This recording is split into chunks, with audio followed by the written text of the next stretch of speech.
When you stir with the sun clockwise, you are building things up. You're inviting abundance, health, and sweetness into the kitchen.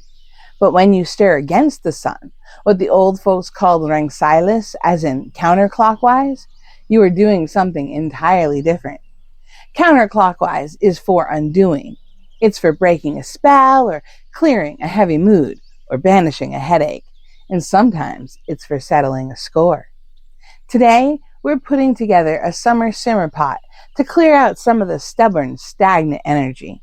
And while the steam wakes up the room, I want to tell you a story about the time when a local Spákona proved that the best way to handle a difficult neighbor isn't with an argument.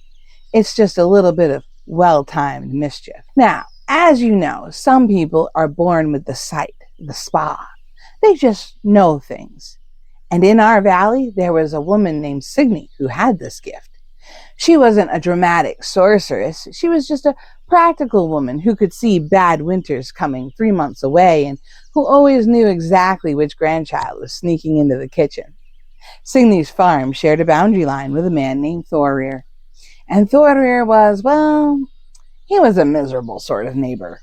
The kind of man who spent his mornings measuring the fence line to see if Signy's grass was leaning 3 inches over his dirt.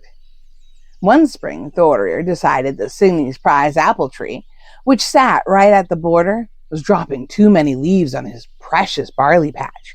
Instead of talking like a civilized human being, Thorir waited till the dead of night, took an axe, and chopped down the overhanging branches. When Signy woke up and saw her beautiful ruined tree, she didn't scream. She didn't curse. She didn't even knock on his door. A woman with the sight doesn't waste her breath on shouting. She just looked at the tree, smiled a very small, sharp smile, and went back inside to make breakfast. A few weeks later, Thorir's best milk cow escaped.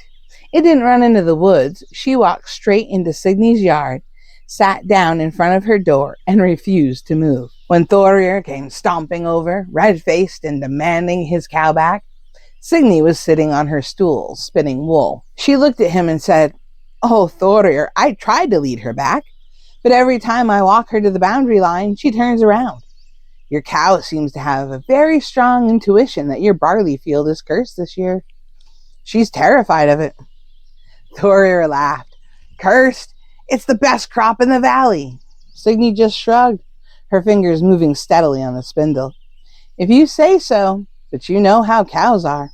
They just know things. If it were me, I'd watch the weather." Now, Thorir didn't believe in magic, but he did believe Signy had the sight. Everyone knew it. And once a thought like that is planted in a stubborn man's head, it grows like a weed. The next morning, a perfectly normal fog rolled into the valley, but Thorir sat on his porch, staring at his barley, convinced the fog looked suspicious. A week later, a flock of crows landed in his field. Normal crows. But to Thorir, they looked like an army of Dune sent specifically by Signy. He started staying up all night, pacing his fence line with a lantern, trying to catch the curse in action.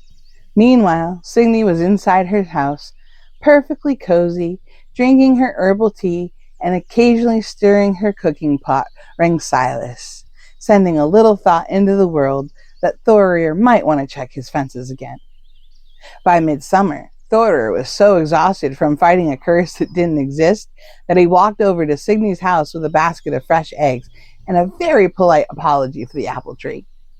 He asked if she could lift the shadow off his farm, and Signy, being a gracious neighbor, took the eggs, walked to the property line, and threw a single pinch of salt over the border, and told him the land was clean. And wouldn't you know it, the cow walked right back home that afternoon. You see, real magic, the kind our ancestors taught us, the kind my grandmother practiced, isn't about throwing lightning bolts or chanting in dark rooms. It's about understanding human nature.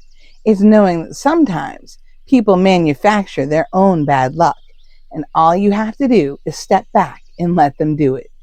If you have a situation in your life that's feeling a little tangled, or a person who is bringing you a bit too much noise into your space, don't match their energy.